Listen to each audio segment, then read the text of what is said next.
My name is Mirik Milan. I'm based in Amsterdam. I've been a club promoter all of my working life. It really has been my passion. I started organizing parties when I was 20. I did it for 15 years, and at some point I transitioned into a new role. I was elected as the Night Mayor of Amsterdam. The Night Mayor is an advocacy role. I was a direct advisor to the Mayor of Amsterdam, and I really made sure that the voice of the nightlife was heard in City Hall, and that we could change policies to improve nightlife and to make it more vibrant. And nowadays I run a purpose-driven agency called Vibelab. It's really a laboratory for vibes. Nightlife advocates are people that are speaking up before a cause or a topic that are really engaged with. And that is something you hear now more and more, but it's really about unifying people, speaking in one voice and trying to make your scene more vibrant and unique. Advocacy is really important for nightlife, either if you work in a bar or a small cafe, or if you are the host for a restaurant, but even of course if you run a club or a festival. It's very important because the night is a place where a lot of things come together. It really improves the quality of life in cities. I also really think that will lead to more culturally diverse and social equal cities. So as an advocate, you always try to speak the same language as the people you're connecting with, whether this is a city mayor, whether these are, it can also be even the police, or it can be just the neighbors in your area. Speaking the same language is crucial to understand, to build that bridge and to create mutual understanding for the need. The importance of connecting and interacting is really about sharing information. You have to break through barriers. You have to make sure that people understand what the needs are, what the need is, you know.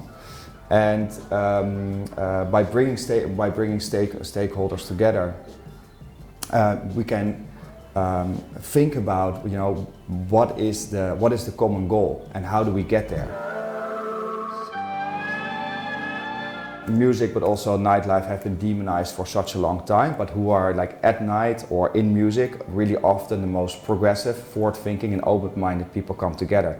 That's why you see that like having a better gender, I'm not saying we're there, but having a better gender equal split is now happening in music and in nightlife. It's the first basically industry that is actually working towards this goal. Secondly, you know, equal pay for equal work. That is also something, whether you're, whether this is about gender, whether this is about background and ethnicity. It's really important to make sure that everybody feels valued and that we're all in this together.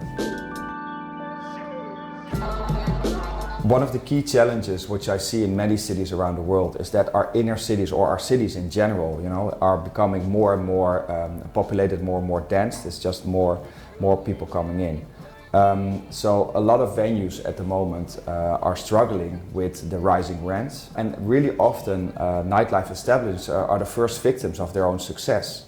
You know, as soon as they help to transfer a neighborhood, if they help to develop a neighborhood, they're the first ones that have to move out when real estate owners come in. There's two things that really caught my eye in the recent year. One is partying with a purpose. I see now more and more events and parties also doing something for the community, whether this is raising a little bit of money for a small non-for-profit, that really connecting them to their scene and creating awareness for it. I also see that we are definitely transitioning more to also parties and like little retreats outside of the city, in smaller groups with very high quality of programming. I think what I've learned is really to not doubt yourself and your industry. We will always get back on our feet because we are, you know, the nightlife and the hospitality, and any bar or club owner, restaurant owner, you know, you have to be a bit crazy to be in this industry. But when you're part of it, it's your family, and that is really what drives you to keep on going. Thank you.